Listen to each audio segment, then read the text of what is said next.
My name be Pennywise, but I taking quarter loads. Yeah, we just watched the latest Matt Rife special, the one that's causing so much earned controversy on Twitter right now, which is definitely needed and definitely not over something that would have been a nothing joke in 2009. Is just taking all the crazies out of his fan base.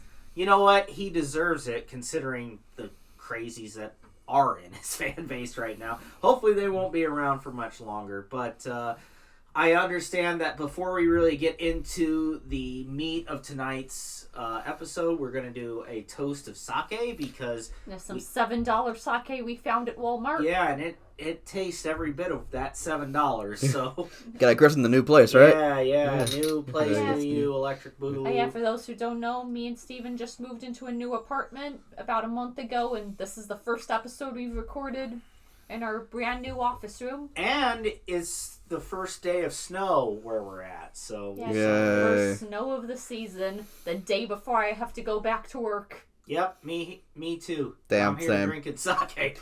There we go. Yep, that was one of the better ones. Yeah, that was one of the better ones for tastes better chilled. Yeah. Now, sounds like the instructions. I'm glad that everything I brought to wash down that sake shot was either loaded with Jim Beam or was a fucking IPA. I love my decision making there. But welcome back to Off the Balcony, folks. We got a loaded show for you tonight. We are going to be talking about some anime that we have watched. We're going to be talking about Matt Rife's recent special that we just watched, and kind of how much we love stand-up comedy and everything like that. It's one of the topics that we don't usually cover. And it's fitting that that it snowed today, because guess what, folks? Golf season is officially over, because no course will open up for at least 3 weeks until after it snows. Luckily, you guys got one more round in last week. We did get one more round in. But I want to say that golf season has been like the highlight of my weekends. So now what am I supposed to do? Just, I don't know, spend time with my beautiful girlfriend and my lovely family. I don't want to do that. I want to get smashed at the golf course. We could have more anime club. We can have more anime club. But here's the thing. I'm going to tell you straight up. Golf drunk just hits different. Dude, yeah, like when no, you're it out does. there trying to... It's like, I don't know if this would hit the same as if I was like out playing the NBA or something, but like going out to the golf course with a cooler loaded up with booze and just having the time of your life. And I had the time of my life basically every time I went to a golf course. But yeah, this last round that we had, we only played 9 because of the, sort of the time constraints, but we still had a great time. Yeah, gotta love daylight savings where it starts to get darker about 5 p.m. Yeah, even though daylight savings really doesn't play as much of a factor in this as you would think, because really it's more of a matter of snow because of what the greenkeepers are able to actually keep up with. So, we're basically dead until March. I mean, if we were in Florida, we'd Now I understand why Florida is so popular. And the Gulf Shores. And Galveston. But yeah, also, while we're still talking about golf, I want to talk about... We put up a short, probably about a couple months ago, saying we were going to have a golf episode out the end of that week. Due to me having a... laptop from 2017. Yeah, that. It doesn't want to actually put together the golf episodes for me. So, I can get them compiled into the program. I just can't export it because there's not enough space. Okay. So, your boy's saving up for a desktop to do all the editing from now on. So, that'd be great. Okay. Can you upload the stuff where I don't 3-putt a hole? Actually, No. Never mind. I 3-putt. Because if you 3-putt a hole, so do I. So, yeah, it's been interesting to, have we're probably the only golfers on Earth outside of maybe Japan, which, by the way, Japan has some absolutely beautiful golf courses, who bring Nezo berries to the golf course. We started with the tiny costumey I got from Hatate from the MILF Midwest Idols and Love Livers Discord server. Yeah. I went to her panel at Anime Magic where I swept the competition with my Love Live hyperfixation since 2015. Yeah, and got us this a tiny keychain-sized costumey Nesso, who we've taken on every golf outing since, I want to say, that time we went for my birthday. Do you remember when we went to that 9-hole course for my birthday, that Steven? would have been just like a week after Magic. Yeah. That was the first time we had Kasumi, and then a bit ago, back like around end of September, maybe early October, I ordered from somebody on Instagram called Fuso Sales that's known for selling Love Live stuff, and found a tiny Vina ball-shaped plush. I think the actual name for these is Mamametos, but all right, well, it's Kasumi in her Doki Doki Pipo emotion outfit. Well, tell the people who make those, what is it, Momote? Mimosas? Mamameto, I think is Mamameto. They slice like shit. Make better balls. I'm just going to call them mimosas. Because, we get loaded on mimosas where we go out to the course. And they also had a really tiny Lonzu plushie, like super tiny. I don't think I've ever seen Love Live plushies this tiny. Mm-hmm. Yeah. And we also have a little Denji Nezo. Oh yeah, the Denji's from another shop known for selling Love Live stuff called Rabu again. It shut down in January just because the people running it, first of all, lived in Hawaii when all the disasters are happening and just other costs and stuff. They just couldn't afford to keep the shop running anymore. And Sure. So I just went on there looking to see just whatever was left that I'd want to get, and I got an Emma water bottle and tiny Denji. Yeah, and this tiny Denji... See, having a tiny Denji, one that you could tee up, would be perfect because it would cut straight through the trees on a golf course. Didn't help me out that way, but at one of the golf courses, the one with the I won't name it by name, but the one with a lot of hills, I just had the Denji and the Alonzu one in the cup holder, like face to face, so it looked like they were kissing, and I was just blasting hair metal out of my fucking golf cart. The person in our group that puts dolls together like, now kiss, is Yeah. the 29-year-old man. Yeah. Well, I wasn't really making much of a show in golf, so I might as well do something else. Make a show in the cup holder. Yeah. Well, I did, and y'all had a good laugh, but then we got to hole 18, and I absolutely lost it. Yeah, I think because one of y'all said... Apple Bapple. Yeah, we're going to go to Applebee's after, and I just... Which is exactly where you should go after golfing. Every time. Just remember this one post I saw years ago of people just fucking up restaurant logos and slogans, and I remember the Applebee's one of that post was Apple Bapple, Neighborhood Grib and Bib. Yeah. And, yeah, Wade was already blackout drunk by that point. Oh, I was fucking demolished. It was either me or Steven just said Apple Bapple, and Wade just fell onto the ground laughing. Spoiler alert, I quadded that last hole. The funny thing about that hole is I finally got my hybrid under control. You did. You hit some really good shots that hole. That's the golf course that was right next to the highway. So if you fucked up that shot, you would have sent to anyone who has a broken windshield, don't worry, I'm mad at myself too. Gonna rush and break video somebody with a golf ball. Yeah.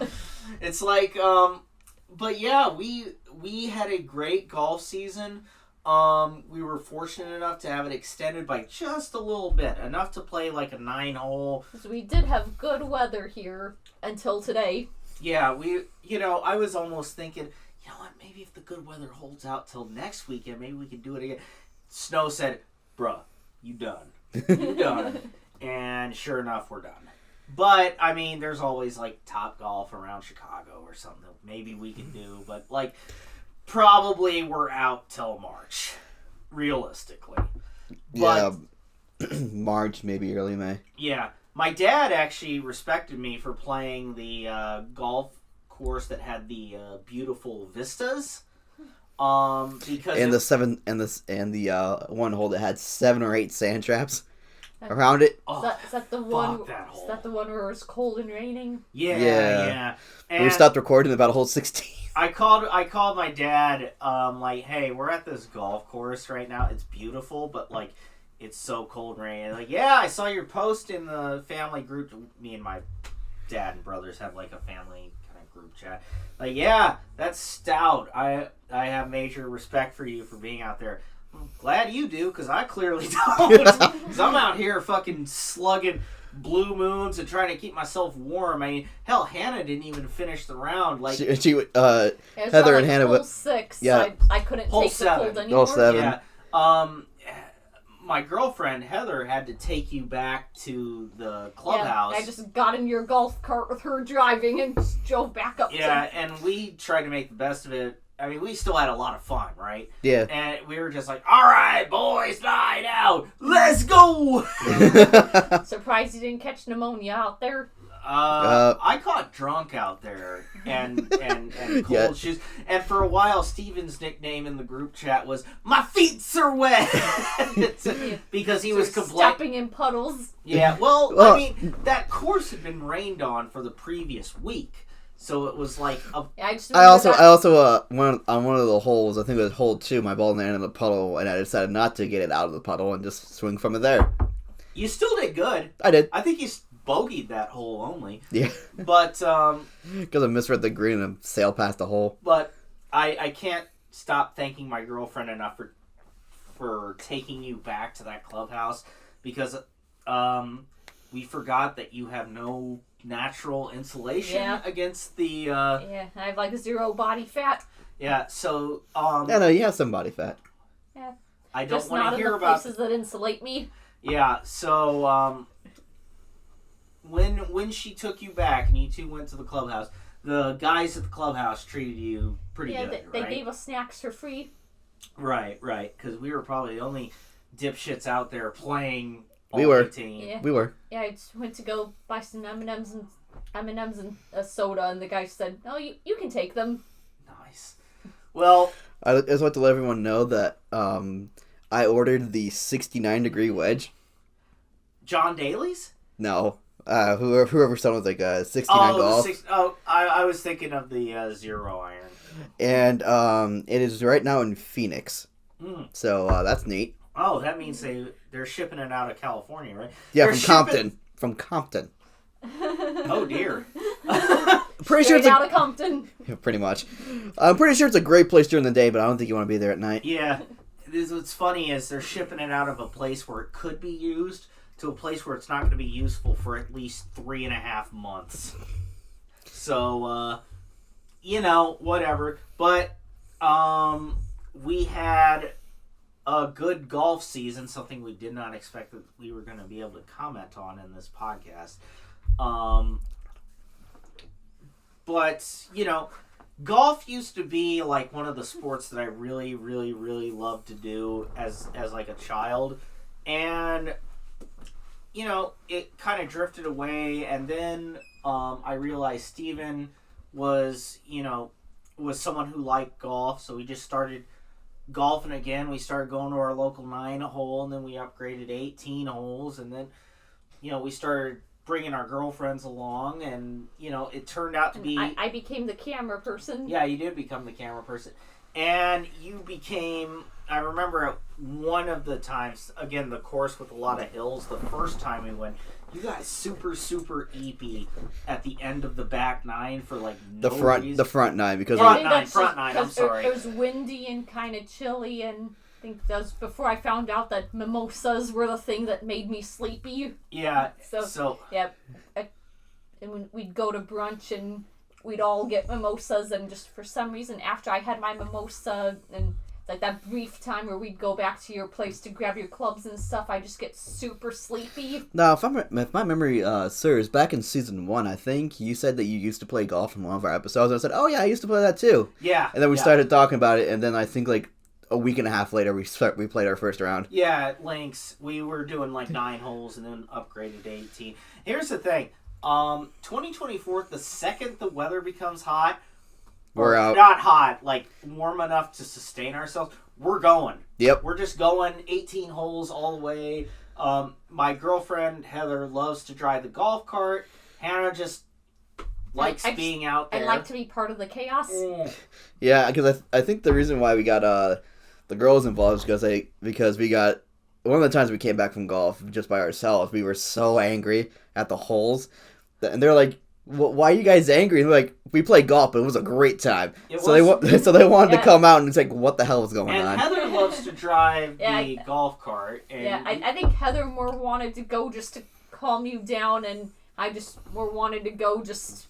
I think just because like you just told me you were gonna go out and just asked if I wanted to come along too, and I had nothing better to do. Well, okay. The thing is, back then I was trying to like improve my golf game, but it's like, bro, you got 60 years. Just fucking have fun with it, and that's exactly what I did. Well, it was great. Also, there's nothing you can do to improve it. You just gotta buy new clubs. This new driver didn't fix shit. Oh yeah, speaking of buying new stuff, tomorrow I should be getting my package from Sentai Filmworks' Black Friday sale. Oh, cool. Yeah, and I should a few Blu-rays from there. And Cyber Monday I'm getting myself 4 new clubs: the SF1 driver, and then 2 iron, 3 iron, and a 1 iron. Bruh, I was buying new irons, and they didn't do shit. Hey, you know what? My check from Jiffy Lube cleared. I'm getting my shit. Shit, with your check from Jiffy Lube, you could buy a whole new goddamn set. Yeah, I could actually. And a bag, and some new balls, and new tees. But, Oh, you can keep going. No, I was just gonna say, so that's basically all of our gripes about golf. You'll probably hear them more because we're just kind of a golf channel. You guys will probably hear it more. I may put up some more new shorts if I find some funny clips in our backlog. But yeah, as far as uploading them goes, it's gonna be a little bit because technology limitations. Even if I have my external hard drive connected, it's not gonna want me to do much of anything. So it looks like we're gonna be waiting a little bit on that one. But then again, if we do that, it's going to be a pretty heavy expense, so... Oh boy. I'd hope you cover some of that, since getting a desktop is something both of us want. It's like, yeah. Maybe if we have a desktop, we could delve into streaming. We could? Yeah. But that would be a weird setup. Yeah. Well, we'd have to move I don't even know anything about streaming. We'd have to get a new We'd have to get another camera, like an actual, Canon or something, and then... Should I figure out how VTuber rigs work? This guy. Man, you're gonna slip and say my boyfriend one day and lose half your subs. This guy Steve. Hey, I don't hide anything about myself on the internet. Sometimes I just don't say things. Hey, this guy Steven.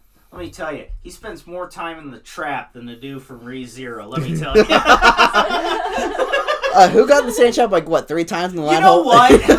That sand trap was a bitch. It was a bitch. And the next con we do, me and Steven are gonna be hosting Waifu Wars, and now that it's just both of us doing it, we're finally gonna do what we haven't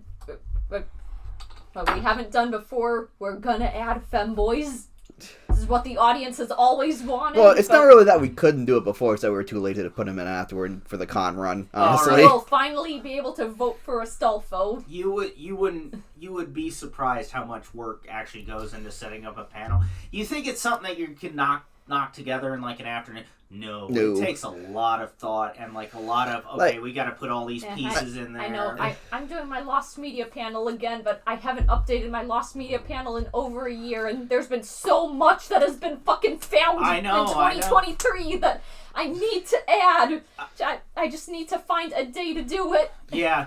It's a tricky thing that you have to do. The JBVO episode where somebody requested a Dragon Ball Z episode, South Korea's first kaiju film. Really? They found that? Yeah. No shit. I'll drink to that. Oh, nice. Yuri the Spaceman, which was a some short that used to air on Cartoon Network. Did they find that? I'm trying to think.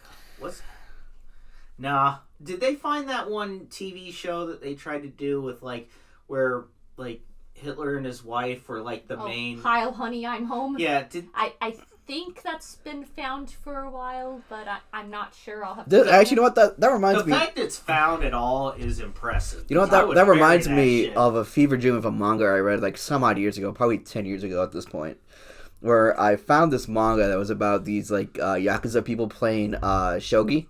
Uh-huh. And the final battle was Super Saiyan Hitler on the moon. That does sound. He went Super Aryan. It was great. Oh, nice. I don't remember the name of it. I couldn't find it if I wanted to now, but they probably deep sixed all that shit. You realize that, right? Yeah, it's been 10 years. Maybe it's lost media. Yeah. But still, it was probably the most hilarious shit I have ever read in my life. I bet. But imagine just Hitler just playing shogi, and he's being so good that because I think the reason why they might have deep sixed it is because they kind of played on the conspiracy theory of a Nazi moon base. Oh yeah, that would kind of. But then again, it is Japan. They wear the Axis power, so who they cares. Yeah. But speaking of anime and manga. Also, by the way, 20 minutes we made a Hitler joke. Nice. Probably our new record. But speaking of manga, and obviously anime, let's talk about some of our featured anime that I've actually been excited to talk about because we have watched kind of out of our usual purview, except not really because a lot of the stuff that we watch, we have two modes whenever we watch anime. We either watch really light-hearted, very funny kind of slice of life-ish type anime, or we watch stuff that makes you want to walk into propeller blades. Slice of life stuff is usually for me. Yeah, and well, hey, I picked the Yohane anime this time, mainly because Wade's the probably the first and last time Wade picks Love Life. Well, it's the last time for sure for now because there's nothing else. The next thing coming out is Negima movie. Yes, Superstar Season 3 isn't confirmed until sometime in 2024. Okay. Not just like SIF 2 in North America, right? Yeah, the SIF. Yeah, the School Idol Festival. Oh, okay. Yeah, is that the Nijikasaki game? No, that's just the regular one that kind of replaced both original School Idol Festival and All Stars. Okay. One, but yeah, that's the one I downloaded back in April when it released in Japanese, and then kind of stopped playing because my usual cycle with mobile games is I play them very intensely for a month or two, and then just kind of stop playing, and then just eventually delete it because I realized I haven't played in months. Okay. Also, we had to do some moving and out kind of around the end of the time of the month that you were playing, so Yeah. So. Yeah, it's where I think a lot of the cool cards come from, which an outfit I'm wearing right now came from one of the original School Idol Festival cards. For reference, she is Kotori. Yeah, she is dressed as Kotori in a Christmas outfit. The funny thing is, Kotori is green, but they sent her red, so I just call her Maki. Yeah. Hey, I did get this outfit for $29, so. Oh well, hey, there you go. Off of your new favorite site, AliExpress. Yeah. Which just sounds like. Speaking of which, circling back to golf, she ordered some funny shit. Oh, I saw it. The what was it? Yeah, during the AliExpress Black Friday, I ordered my Golf 2024 outfit, which is a shirt that just has Bochi faces collaged all over it, all around, just wrapped in Bochi faces, and then a bucket hat with Dwayne "The Rock" Johnson colored like Shrek. Yeah, if you take that to a country club, if we all dress up like that, I mean, you especially, I would love, for the starter to look at you and be like, what in the fuck? I mean, I did pick up a Kamado print that's shirt right. from Hot Topic, and the button broke when I took it out of the bag. I know, that was disappointing. I still haven't fixed it yet, because I know my sewing supplies are probably in a cardboard box somewhere in that box.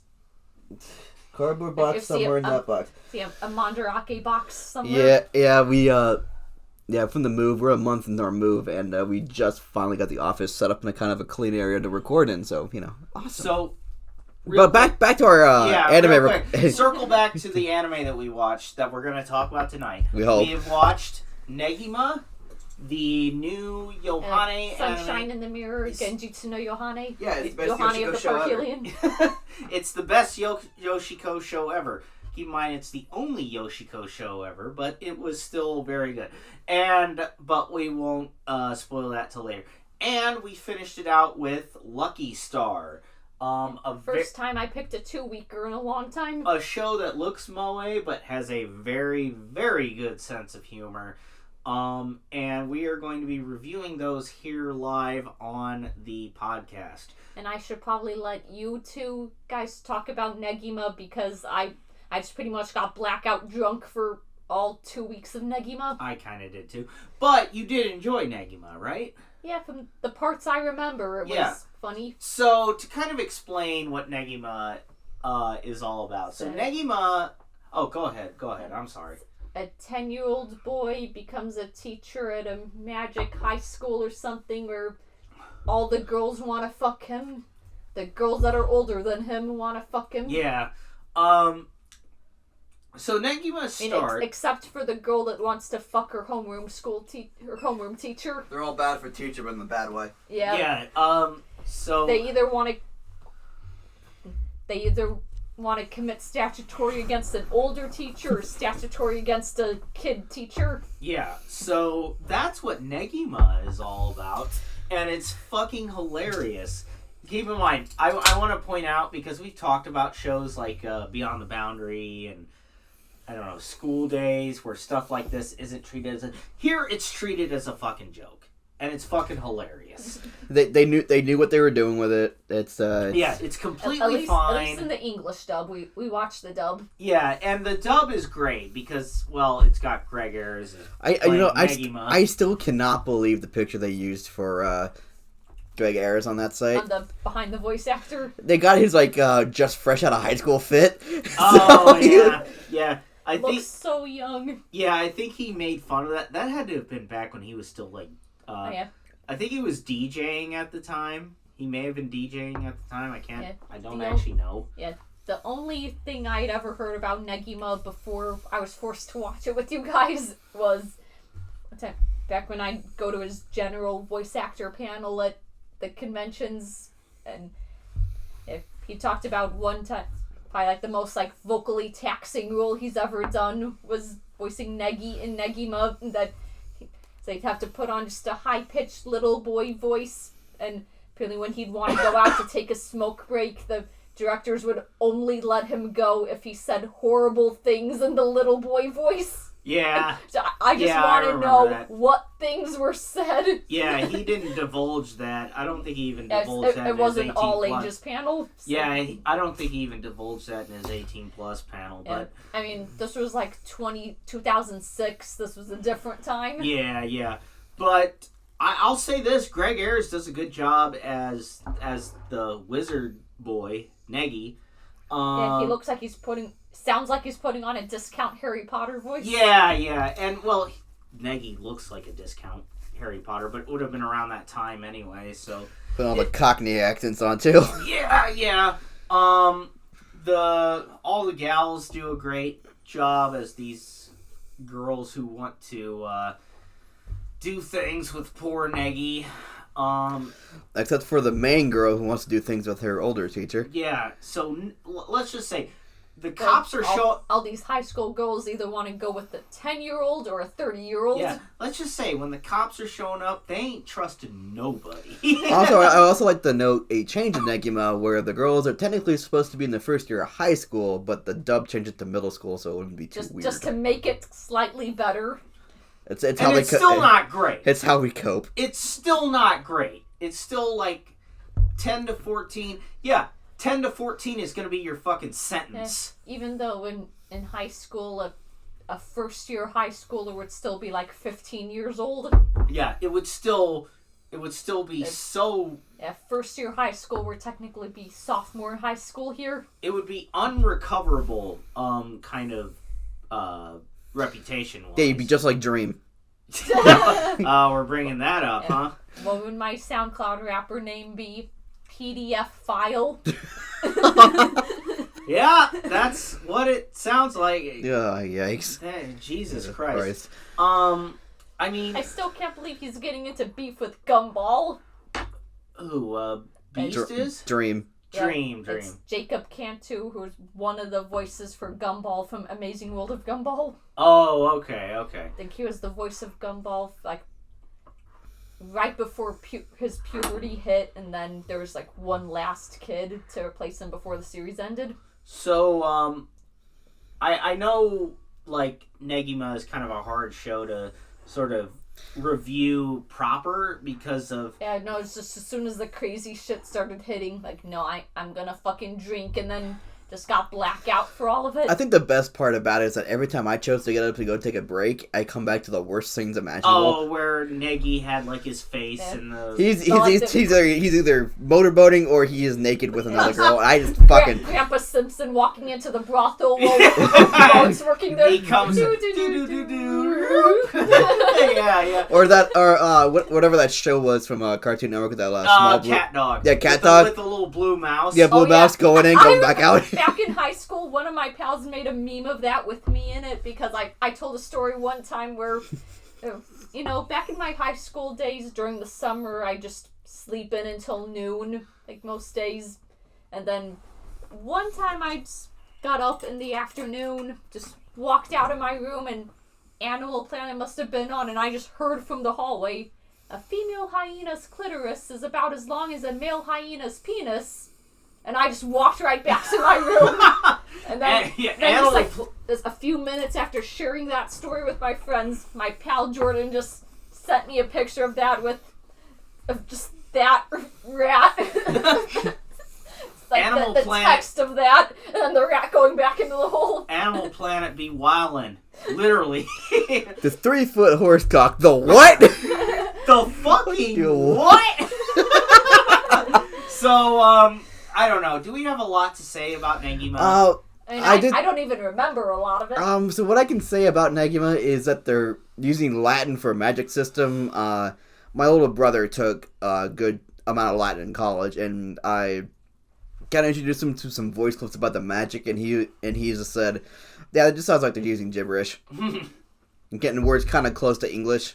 Yeah. Since Latin is like the kind of like the birth language of like all like the Western languages, but he just said that they're either using gibberish or words that kind of sound close or something they found in a dictionary, because they're not exactly the most real things, but then again, it's Japan.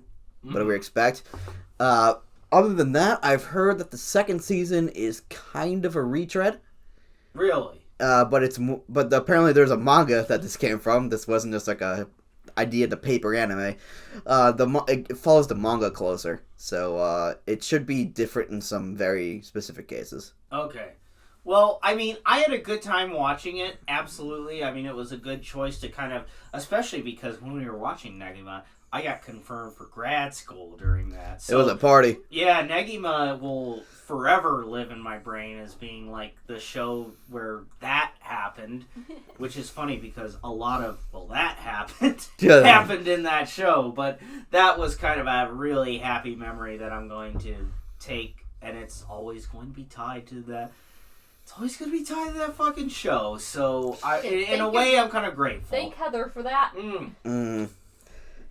But yeah, I mean, if we ever did a panel about out-of-pocket moments, we could probably pull like 5 scenes from that show alone. Oh fuck yeah! And Greg Ayers would probably give us his blessing for that, because like I think he's talked about like you said, he kind of talked about how he would have to say fucked up shit on the mic in order to record that show, but I don't know. Do we have anything really substantive to say about Negima?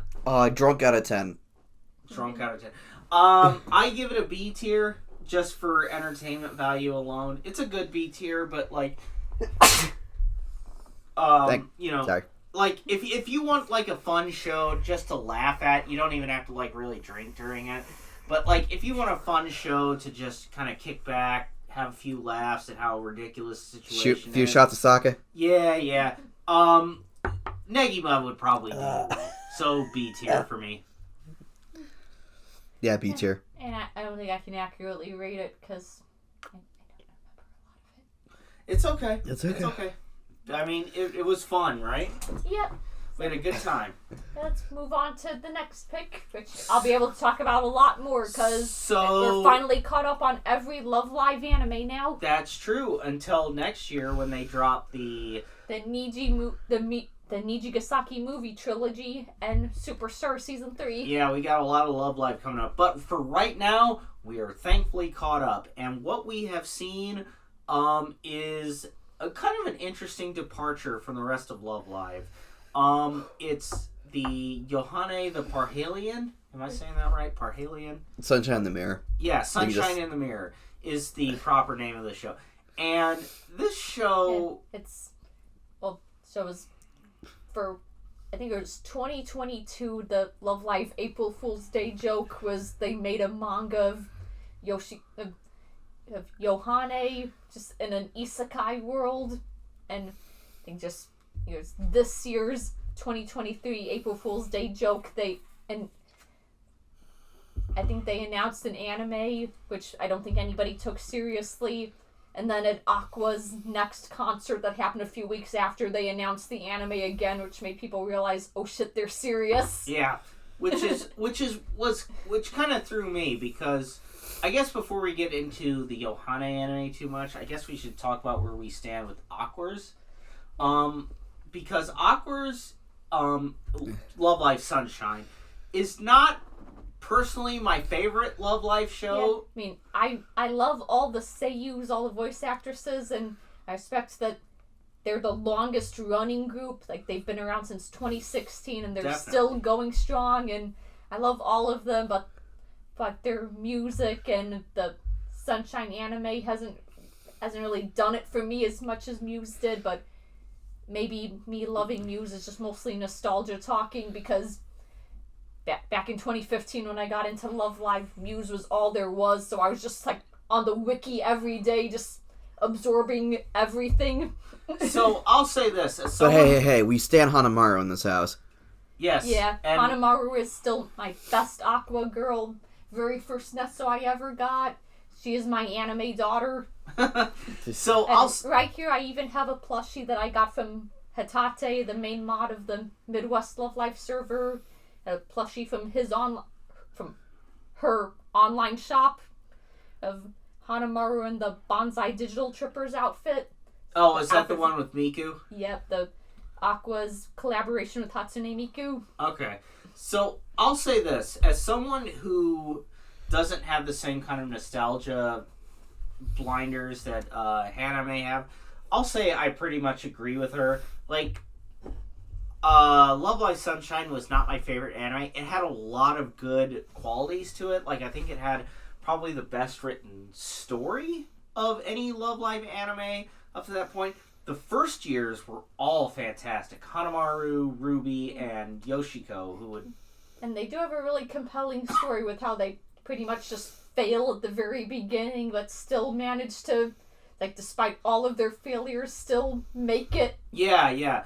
And there are some of the other characters, like Chika, I think is a good enough protagonist. She's not particularly compelling, but she is good. In fact, she probably is better written than Honoka, but Honoka just makes me a bit more happy, you know? Yeah, Honoka is kind of a more... I do have a Honoka cup in front of me right now that I need to fill up with liquor sometime, but Priorities. Well, we've been taking shots of sake, so I think she's been satisfied so far. And... Yeah, speaking of that, the people at the Midwest Love Live server did introduce me to this one Japanese website, Surugaya, where it's been ordering stuff from Japan now, and like one of the first times they had free shipping events, I got a cup of Muse glasses, just cups from, I think it was a collaboration for the first Love Live movie. Okay. Got a full set of all 9 Muse member cups for about 1,000 yen, which is less than $10. Right. And I've kept them here, and we have made use of them at parties. Yeah. Well, we And used those are my drinking glasses. Well, so far we used everyone except for Ellie. Oh, yes. Still holding on to yeah, that grudge of Ellie, huh? I mean, today, a few days ago when we finished Lucky Star, we went through a bunch of the cups, and I was washing them out today because I knew we'd be using them again today, and I just looked up in the cupboard, and there was only Honoka and Ellie that haven't been used yet, so I grabbed Honoka out, like, I am gonna use at least Honoka today. So real quick, I still haven't put anything in her yet. Yeah. Okay. For raising. Yeah. So for Aquas, what I was saying, like, Chica is a good protagonist, maybe not as compelling as Honoka, and not my favorite, like, Well, it's kind of like Kanon. Yo, very good character. She is bae. Yeah, I like her. Yeah, she is daughter material. That's what I meant. She's very. You call your daughter bae? She is before everything else. Yeah. She takes she's priority. baby. She has to take care. She has to be taken care of. Therefore, before everything else. All right, Simpson, you win this round. But yeah, the problem with Love Live Sunshine is a lot of the characters do fall flat for me, like Rico, Daya.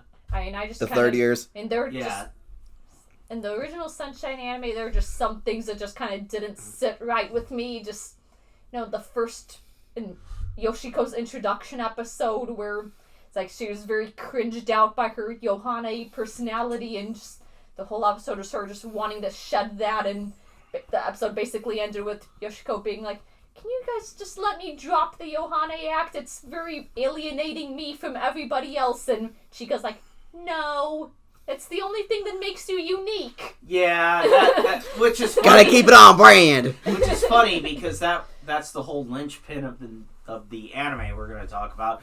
But yeah, I mean, Mari's okay, I guess. And the Daya episode in season 2 where the whole thing is Dio just wants to be cute like everybody else. Like the whole season 2 episode 4, I think it is, where it's like, can you guys call me Daya-chan? And she goes like, no. Yeah. You're Daya-san to me. So there are good things about, like I said, the story I think is pretty good. The first years are pretty good. Saint Snow might be the best thing that has come out of that. I have seen the Love Live Sunshine movie like 3 times now. Believe Again is the only song I know. Yeah. It's like all of the other songs that Aqua sings, they just go basically in one ear and out the other.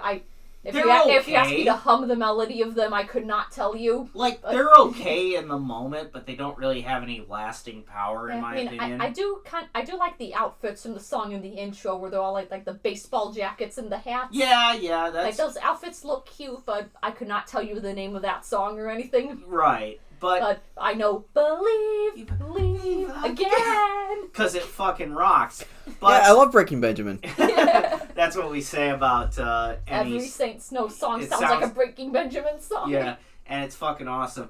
But, flashing a little forward, with Yohane anime. With the Yohane anime, I gotta say, what a pleasant surprise. Like, what a great little, anime. I love how in episode 1 you find out, despite this anime being just Yohane's little power fantasy anime, she's still a failed singer. Which is funny, because I always... In her own AU, she's a failed musician. Right. Which is funny, because I always thought Yoshiko had, the best voice out of Aqua. But in any case, what the actual plot of this show is basically Yohane, which is her name in the show, which is just Yoshiko. Yeah, Yoshiko's little chuny personality. Yeah, she basically runs out of money and has to come back to her little fantasy town of Numazu. Just has to go back home, and her mom's like, hey, I'm going on a business trip. Just have the house to yourself. Have fun. Go connect with your old friends. Yeah, she's basically charged with house sitting, so she goes back to Numazu, which is the actual town. She has her talking dog, Lilaps. Yeah. Who you'll remember from season 2. Yeah, Lilaps, the little dog that Yoshiko and Rico, right? Yeah, she's voiced by famous voice actress Yoko Hikasa now. Right. You know, as Mio from K-On! Oh, right. But so yeah, she comes back, and it's almost like it almost starts like a Miyazaki movie in a way, like kind of like Kiki's Delivery Service.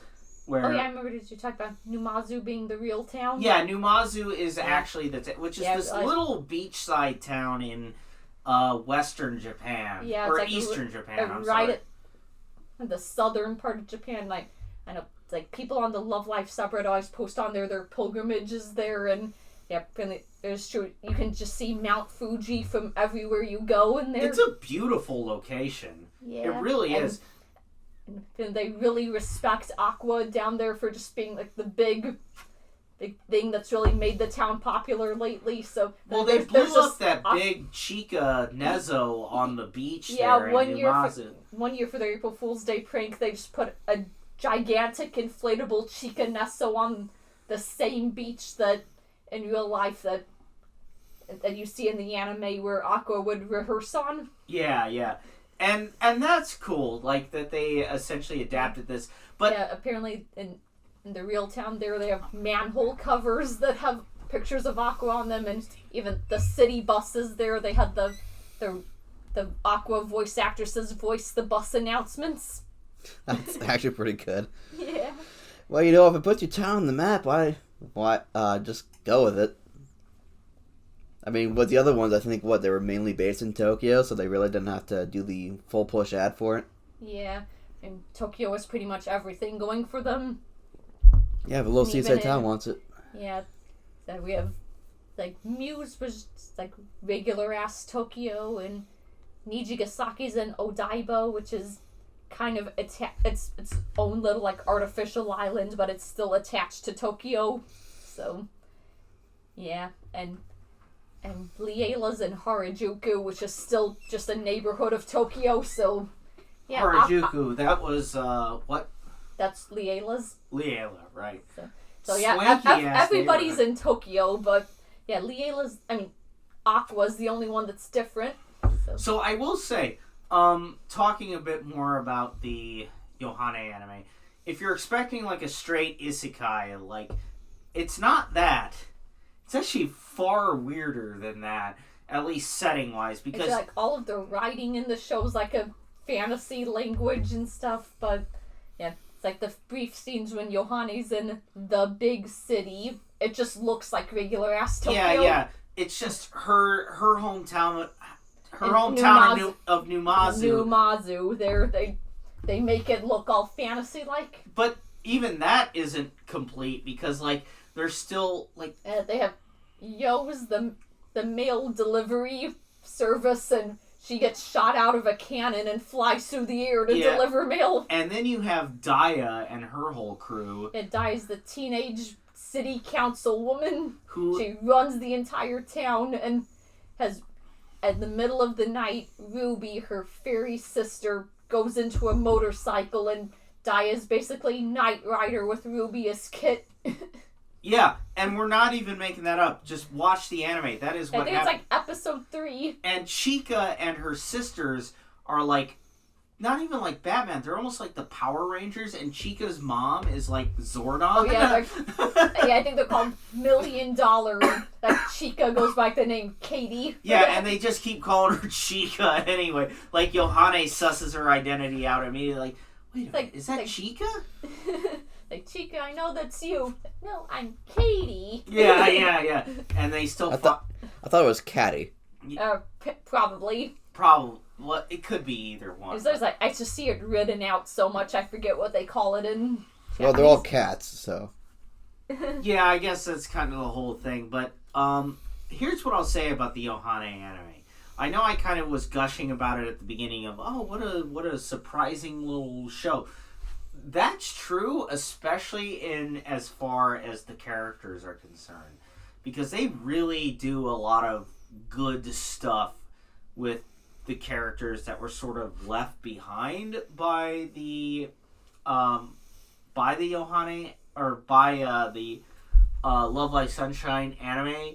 Like, they made Kanan and Riko and Daya into really good characters, honestly. Yeah, I love Kanan and her frog robot. Yeah, which might actually be a reference to the fact that she lived like near a fraud repository or something. In real life Numazu, the building that they based Kanon's house off of is Awashima's Frog Museum. Yeah, and I have to imagine that's what that's referencing. Yeah, I think it has to be. Yeah. Yeah, they really fixed Rico in a lot of ways. Because, like, look, I know some people... Yeah, they erased her fear of dogs, just pretty much gave her the character development they gave her throughout season 2, and made her pretty much an animal researcher is her job in the She's Yohane a zoologist. Anime. Yeah. She's straight up a zoologist, which... Or she... Like, one of her first interactions with Yohane is that she wants to buy lilaps off of her. Yeah, because... She's just this giant wolf dog's like, what's your price? I will buy her off of you. Yeah. She's not for sale. And my favorite interaction was when Rico saw Ruby as a fairy. It's almost destroyed the office trying to get her. Yeah, well, Ruby pushed over that big vase, like almost killing Rico. But then Yohane steps in and saves Rico, like, at the last moment. But yeah, I think this show does a lot to sort of fix, like, actually give these characters character. Like, Mari is given a lot more to do. She's kind of this mysterious, like, demon that gets brought into the fold by Yohane being nice. She knows to her. the truth behind the weird thing going on in the city, but is kind of scared to go up to the surface world in the beginning because, like, her horns can make her hear everything, and she knows people hate demons. Yeah. What was I trying to say? But I will say that for Hana, Hanamaru was still your favorite. Yeah, so she's so cute, the little peasant. Well, first of all, the little peasant girl outfit, and so she just runs a bakery, has a gigantic pet pig. Yeah, which Shinomaru. Yeah, which I don't think had any basis in the Love Live anime before. No, not that I'm aware I don't think of. she had any pets in the anime. Yeah, or any like pig symbolism or anything. Maybe probably just not besides the fact that she ate a lot. Well, she didn't even eat a lot in the anime. She was baking a lot. Yeah. And that was just her business. Yeah, and she says Zura still. Yeah. She's just constantly like, Zura! Every time you mention Hanamaru in our group chat, you just send the Zura video. Every Zura ever video. Every Zura. Well, it's a good video. Especially... like 5 minutes long. It is 3 minutes. It just feels like 5. Every time Hanamaru says Zura in the anime. Mirai Zura! And my favorite one is just the one when she's a toddler. Mirai Zura! I'll say this. So yeah, Hanamaru was great. Ruby I really liked, and I really liked... So... Yeah. Oh yeah, there's just some points where she's just big. Yeah, like... human-sized for some reason. They never explain the magic. Yeah, like, most of the time, Ruby is like a tiny little fairy. It's like probably like 2 inches tall. Well, yeah, something like that. But other times, she will just be like normal-sized Ruby, and there won't be kind of any explanation as to why that is or what the mechanics are there.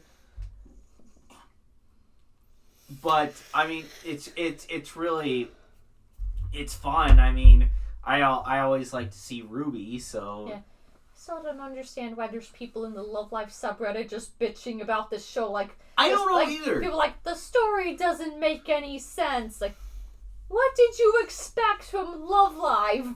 Yeah, I mean... Yeah, this is just a cute little show that they brought Aqua back for a funny little anime. So I felt like the plot made perfect sense to me. Yeah, I'll say this about the Love Live anime. What I was expecting was really just little more than a glorified concept album. Yeah, I just kind of expected, like just not as dirty Konosuba, but just with Aqua. But I wasn't expecting anything with a serious plot. Well, I was just expecting the series to be a vehicle for, like, a bunch of music videos. Which, by the way, the music in this show is actually really, really good. Oh, yeah, I think sometime either this December or in 2024 that the next Aqua concert is going to be focused on the Yohane anime. Yeah, I mean, I really love the music in this show, and it did far more for me than I ever expected it would have, because the music was always so good. I still need to like save the actual songs. I wonder if it's gonna be like sold as some type of like soundtrack album. Yeah, I think Excuse me. every song Love Live releases gets on Spotify. Okay. At least that's where I have a lot of songs saved. Okay. Well, I mean, I loved everything I heard out of the show, and it's kind of funny that they tried to make Yohane / Yoshiko the failed singer, when for me she is like the best voice in Aqua. Yeah. Which it's almost kind of bizarre that they would make Yoshiko be like the center of the show, because I know she had the whole Yohane persona, but I don't know, it almost felt like a gamble for them to like put a whole show behind this like one-off kind of cringe gag over, you know, just Yohane being or Yoshiko being a live streamer. Yeah, I mean, just when like Aqua still even going on for as long as they still have frequent collaborations and stuff. Their concerts still sell out. Like, just fill up stadiums. Like they didn't have to do another anime, but they still did. Yeah. And I respect them for that. And they didn't just make it like a live album, like I was saying. Like, they made it an actual show with pathos, and they gave it character arcs, and they... Actually, something that you're saying that I think Yoshiko has the best voice ever does remind me of... Well, in Aqua, yeah. I was going to add to my Love Live lore panel, but I just realized that it was already big enough already without adding stuff about the voice actresses to it, too. What was it? There's some anime that came out in 2011 called Freezing that Aya Uchida, the voice actress for Tori, was part of the cast of, but it was the first thing Aika Kobayashi, the voice of Yoshiko, was ever in. She made her debut singing the ending song of that anime. Really? Yeah, and... How did she do? Yeah, the song was pretty good, but like apparently they did like a little radio show to promote that anime too, and they had Aika Kobayashi with Aya Uchida interviewing her, and like Aya Uchida told Aika Kobayashi, "You'd make a really good idol." And then just a few years later, Aqua came around, and she became part of the cast for it. Nice. I never knew that. So that's big enough that people would know about it? Yeah. So apparently when you look up Freezing, that show, it's like one of the big things that comes up is that fact alone. Freezing is the show? Yeah, it's where Aika Kobayashi made her debut singing the ending song of that. Okay. Well, goddamn, that's awesome. I mean, if nothing else, like... Yeah, I think that came out in like 2011, and Aqua started becoming a thing in 2016. So, right. Yeah. I mean, like, nobody would have known. Yeah. I mean, personally, I love Yoshiko's voice.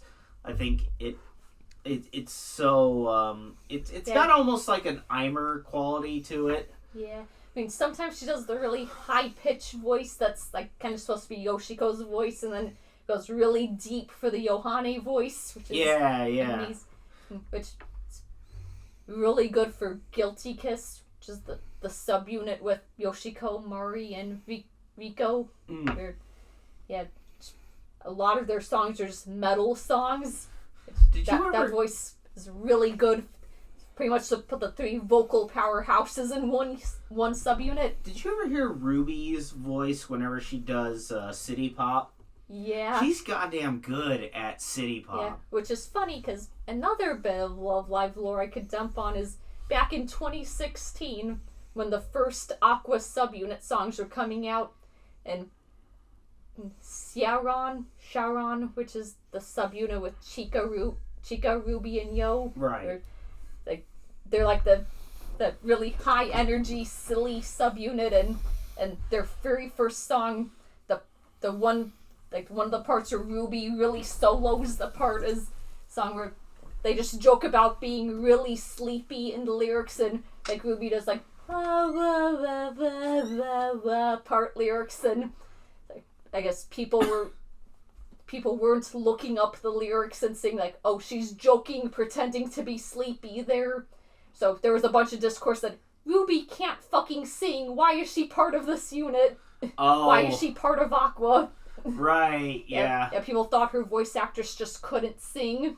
And then she did that City Pop album. Yeah. And it turns out she can sing pretty fucking good. Yeah. She has a really good voice. And most of her voice acting roles, she does little baby voices, but in her solo work, she's really mature. Right, yeah.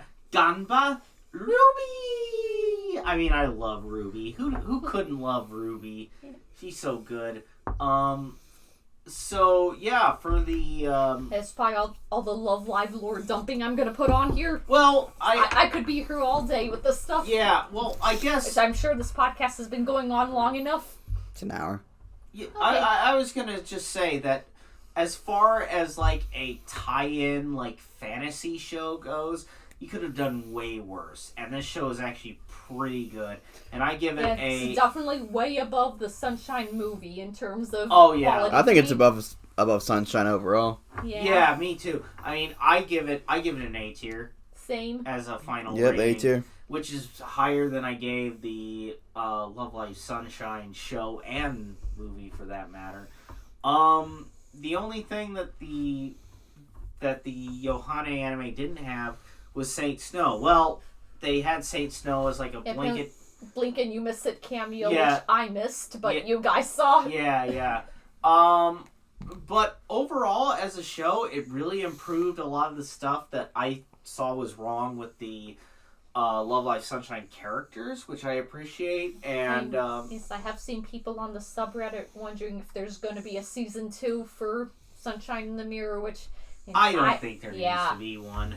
Yeah, I feel like it was its own self-contained story, at least for me, but like you never know. If you wanted to And if there's gonna be a season 2, I'll still watch it. Yeah, I mean, if you wanted to do more stuff with Sunshine, that'd be cool. But Yeah, I think I'm not gonna complain about more Love Live. Yeah. I mean, I right now, just know it's going to be more Nezos that's going to be on our hammocks. Yeah, if I see a Sunshine in the Mirror Hanamaru at the next cons we're going to, I'm getting it. Mm-hmm. I mean, Hanamaru and Sunshine in the Mirror is so cute because she's such a cutie little peasant girl who bakes bread all day. With her giant pig. Yeah, I will say, to kind of close out the Yohane anime, it says something that Yoshiko, in her fantasy, that She sees all of her friends as successful business owners. yeah, as successful business owners or officials in their own right, but she sees herself as a loser who peddles in, like, astrology shit. Before She tried to set up her own business as a fortune teller after she failed at being a singer in the big city, Which and is still failed at that. Which is totally a Miyazaki move, by the way, but I digress. So yeah, A tier.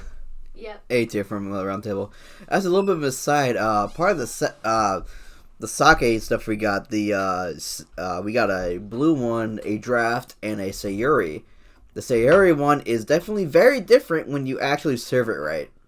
How are you supposed to serve it? Shake it up, chilled. It's chilled right now, and I just shook it up for a while, and Here, can I try a sip? go ahead. It's there to be drank. Yeah, I guess we're taking a little bit of a break from talk about anime, so Yeah. I will... Oh, looks a little bit more It's like creamy. lemonade. It's creamy. Creamy? Take a shot.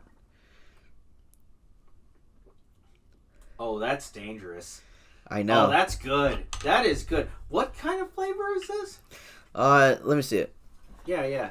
Yeah, here's the alcohol talking segment now, because Hannah and I went to our local Walmart, which is right across the street from where we live, and we found a sake section, which is like probably no more by a 1 by 5 foot section of imported alcohol, and Sayori Nigori sake, coarse filtered sake. Please shake Sayuri before serving. Okay, because when we tasted that on Thanksgiving, it tastes like fucking piss. Yeah, it did. And then it says, enjoy this creamy and naturally sweet sake chilled. Which is chilled. Probably be a little bit more chilled because I only put it in at the beginning of the podcast. It's part of the Hakutsuru sake family, and it's really good. Twizzlers are really good. You tell. It's 12.5 alcohol per volume, so these shots are dense. Yeah, I am just wobbling in my chair. So I just got up to go piss, and I felt like I was sitting there for 5 minutes. Just, when's it gonna be done? But a little bit of a pause. I'm gonna do some housekeeping right here because why not? Yeah, we're all going up to grab drinks anyway. Yeah, I guess. First off, check your local Mormon for the sake. It is really good. Yeah, I think we ended up finding this while we were looking for the soy sauce. Yeah, actually. Ironic. We're looking for a Japanese sauce. Let's just pick up some of the alcohol. Why not?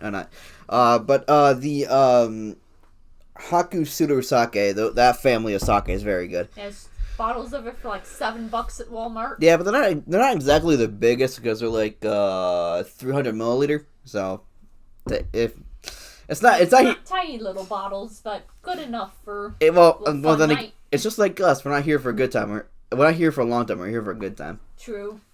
But look at me destroying my liver at 23. I have to go teach children tomorrow. We're both taking a day off. Yeah. I have 2 7-year-olds I work with that always tell me every day that they love me and I'm their favorite. Like, oh boy, please don't see me outside of school. I hope I never see you outside of this building. You're so disappointed. Anyway, more housekeeping. For the nth time in a row, Project Car Fund is still there. I put an update. I need to put a video together with all of the clips. Put it as an update by itself. I guess I'm going to do a hard course on how to edit in this thing. So I'll do that. Get that up, posted hopefully soon. Since it's snowing, I'm not touching that car for a while. Because I've learned from experience, if I finally get a bolt loose and punch the back wall at Mach 20 or Mach Jesus, it's gonna hurt like a sumbitch. So I'm not gonna be car working season is a bit done, but that can be picked up in like March if we're lucky. But with that, so the description will be the GoFundMe link if you guys feel like donating to help a boy out with the expense on this. I might lodge it as a business expense if we get some things moving in the background. But tax season's approaching. Yeah, I might. I can definitely put it down as a hobby expense. But no, doing that. The golf episodes, like I said earlier, will be updated at a later date. We might be uploading golf season 2025 while we're filming 2024. Honestly. Yeah, let us claim that shit as a business expense. Them steak and eggs don't pay for themselves, Hey, folks. I mean, honestly, I probably do need to actually have a conversation with the group about that. I'm not gonna lie, but we will get over that later. Anything else that we have to do? Yeah, we got that. If you guys want to support the channel and for channel updates, as in like. Maybe you can want to help pay for a new desktop for me to get the golf videos out sooner, or if you guys want to help me pay for these Adobe subscriptions because I am an adult and I follow the legal avenue instead of pirating everything. If you guys want to help me out with that, there is a Venmo link in the description, and we can possibly, if you guys want to touch that, go ahead. But if you guys don't want to do anything with that, email me at offthebalcony21 with a question about donation links or anything like that, and I can answer your questions. Also, if you guys have ideas for panels that you guys might be too nerds to do, but we can try out, same email, offthebalcony21@gmail.com. You can email us for anything like panel ideas, show topics, anime that you think we should watch. we all three of us have an eye on that email so we can make sure that we're watching it and make sure that we get it communicated between the three of us. All right. So are we good to continue the... And back to your regular scheduled programming of anime review. All right. Oh, Lucky Star. Steak and eggs and steak. That's what you should have for breakfast. We just reviewed our the Ohana anime. So now we're going to talk about a show that's pretty well known amongst the anime community. But Hannah finally got us to watch it, and it was a really, really good time. Hannah, since this is your show, I think that you would like to talk a bit about it. We watched Lucky Star. Yep. This one I saw about like half of it a few years ago, but like it's just watching it now with you guys. It was a lot funnier now that you guys have shown me every Studio Key anime that came out before that. Yeah, let's go ahead and list that for people who want to know. Yeah, first Studio Key was Full Metal Panic Fumofu. Yep. And Full Metal Panic the second raid. Yep. So basically the season 1.5 and season 2 of Full Metal Panic. That's right. Then Air, Canon was and in Haruhi Suzumiya. Haruhi was all over this fucking show. Yeah, because shit, Haruhi was in the show at one Aya point. Hirano, who was the voice of Haruhi, was also the voice of Konota, which is the same in sub and dub, because Wendy Lee voiced Haruhi and she voiced Konota too. And I'm not gonna lie, this us viewing everything before all the Studio Key stuff before this show was pure accident, because we were working through all the Studio Key stuff for because we want to rewatch what was that show? I think it was your pick. You showed us Clan Ad a few years ago, and then it destroyed us emotionally so bad we had to watch Clan Ad After Story, which destroyed us even more, which at that point was we have to watch every single KyoAni and or Studio Key show ever. Yeah, I mean... And then I came in the group, showed you guys Haruhi, showed you guys Canon. Yeah, Canon was really good. Haruhi was a show I refused to watch for so long because of the Endless 8. Which now it seems it's like it was worth it, wasn't it? Come on. I mean, it was... Come on. You could have done by showing us just one or two of those No. episodes. You have to suffer like I did as a first-time watcher. Let's be real. Like, when they actually broke the curse of the Endless 8... We felt some euphoria that day. It was like the winning touchdown in the Super Bowl. We all cheered. Yeah. But okay, it's the 8th episode. They better break this.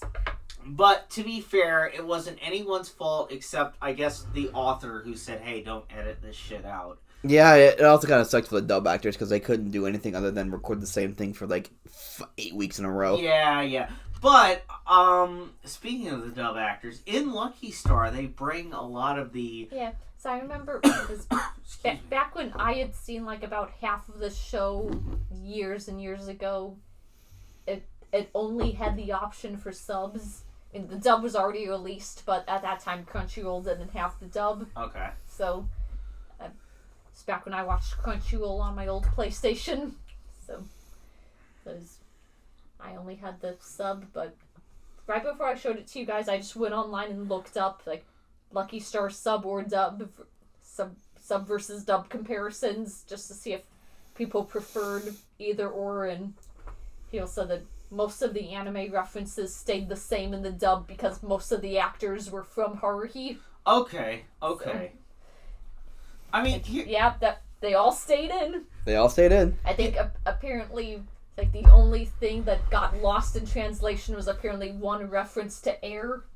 Yeah, I mean, honestly, you could have lost that. Air was pretty forgettable anyway. And I think the one of the Lucky Channel ones got kind of lost too with because Mikuru's Japanese voice. Like the second to last episodes with the Lucky Channel segments with Akira Kogami and Minoru Shiraishi. Yeah. It's basically they settle their beefs with Yuko Goto appears, and she's the Japanese voice actress for Mikuru Asahina from Haruhi Suzumiya. But the joke about that was that even though despite that she's always typecast as like the cute moe girls, in real life she's a biker girl. Yeah. So that was supposed to be her there, just doing her like high pitched cutesy voice in like the biker outfit, but I think that guy got lost. You better not fucking tell me to come back here, settle your childish beefs. Yeah. Which was funny. She rides away on a motorcycle.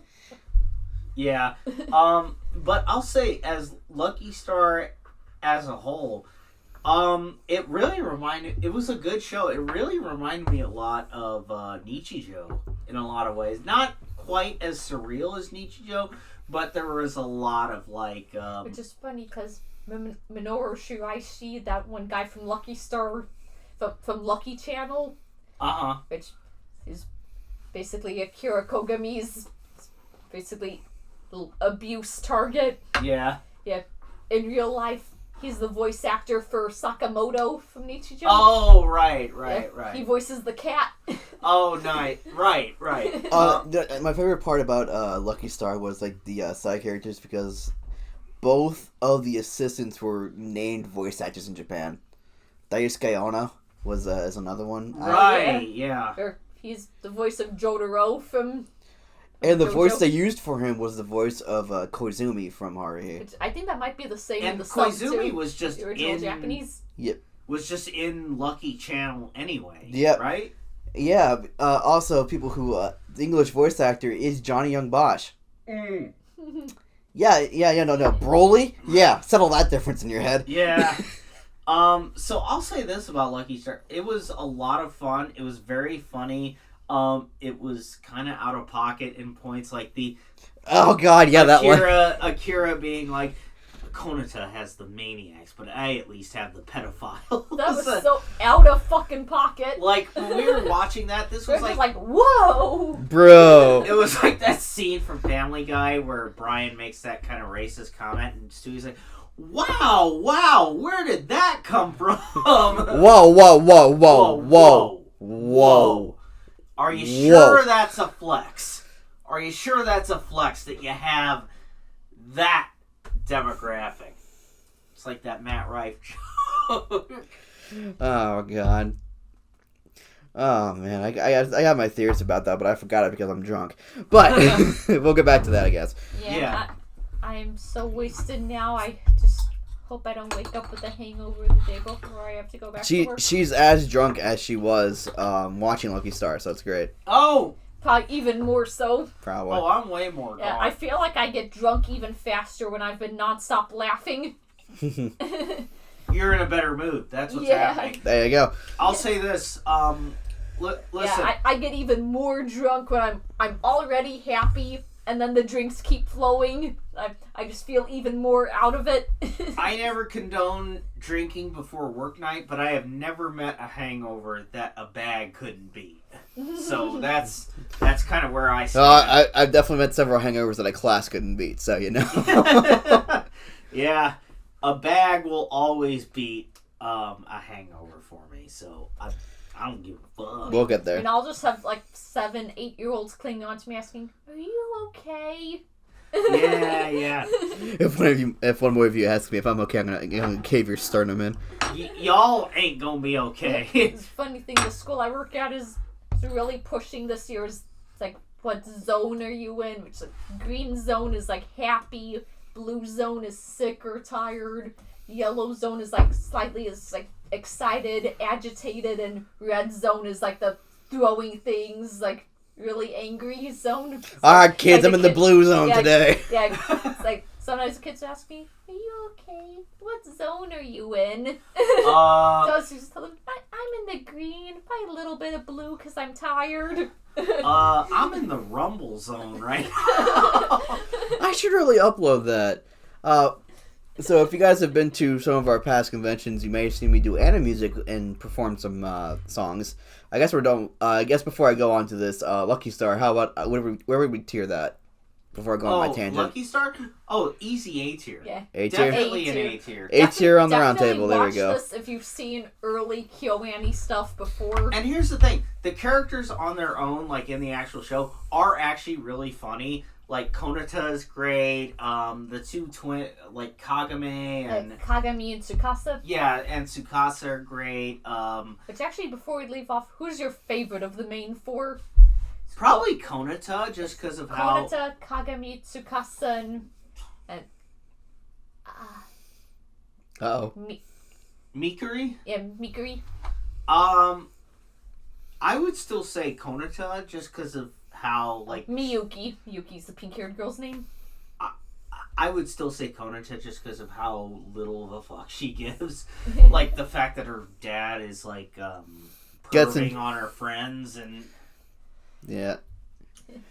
That's why I married your mother. Excuse me, what? yeah, she. And, like he was attracted to Konata's mother because, despite being a full-grown adult, she looked like a little kid. She was still short and frail. She looked like a little kid. Yeah, folks. This anime was not made current year. It was made 10 years before the current year, actually. And add maybe an extra 5. This was 2006 weeb culture. Yeah.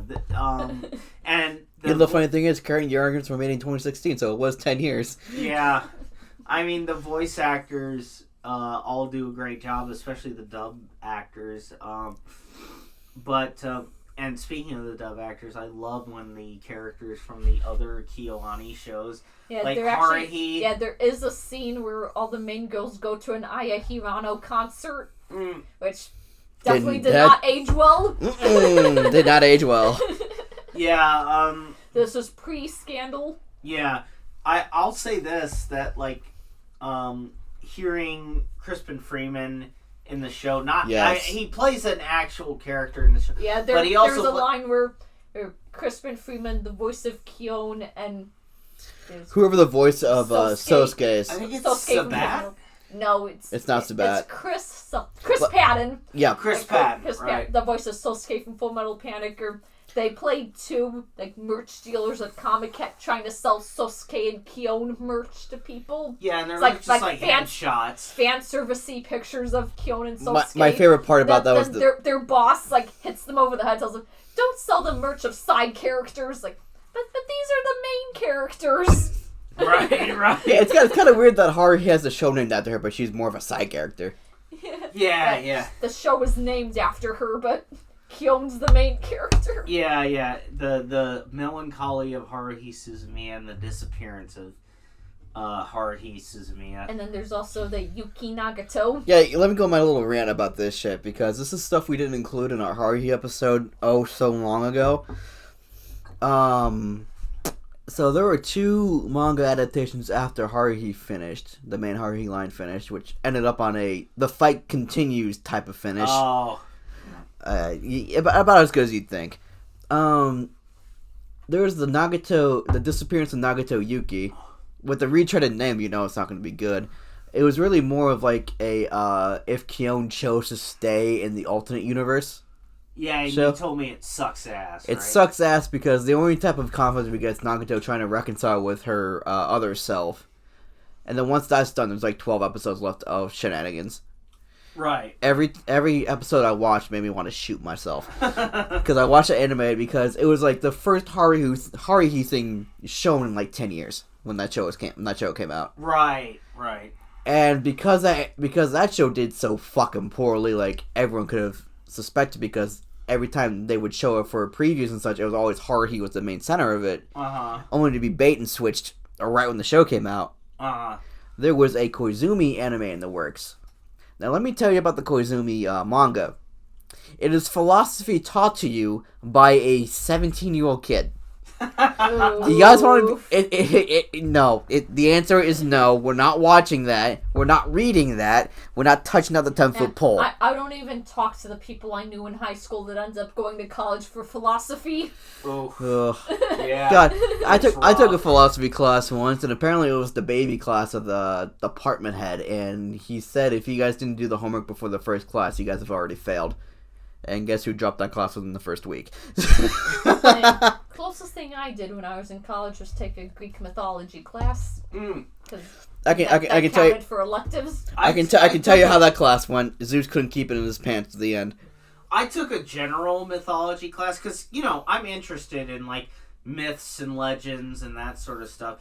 I mean, we did a lot of stuff with the Odyssey and the Iliad. As you do. That was fine. I had a good time with the class. But it's like some philosophy professors have their heads so far up their own ass. The philosophy course I was talking about, if you didn't do an A's worth of effort, if you did an A worth of effort, you got a C. Ooh. If you did an A plus worth of effort, you got an A plus. There was no B's handed out. It was either A, C, or F. And I'm like, there is no chance in hell I'm taking part of this course. And I told him that. I told him that on the leave. I'm like, you are so far up your own ass. Yeah. That this class is not worth taking. If you had a different professor taking this course, sure, I'd take it in a heartbeat. But you teaching this course? Hell the fuck nah. You know what the class was called? Philosophy of Science. Yeah. You're supposed to do the philosophy of why the hypothesis is made, etc. It was built as a very interesting course that I thought I'd take. And just got sold down the river. Yeah.